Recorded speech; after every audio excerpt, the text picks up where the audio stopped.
বন্ধুরা কেমন আছো তোমরা? আমি তো আগের ভিডিওতে বলেছি আমার শরীরটা ভালো নেই।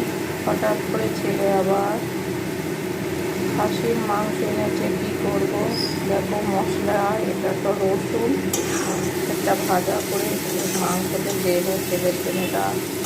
এখানে তেল দিয়ে আর গোটা গরম মশলা সব ফোড়ন দিয়ে, তেজপাতা দিয়ে, লঙ্কা, পেঁয়াজ আর রসুন বাটা দিয়েছি।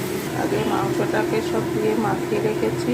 এখানে টমেটো, আদা সব দেওয়া আছে, জিরে গুঁড়ো, ধনে গুঁড়ো সবই দিয়েছি। আরেকটা জিনিস নতুন দিয়েছি, এই জন্য এত কালার এসেছে।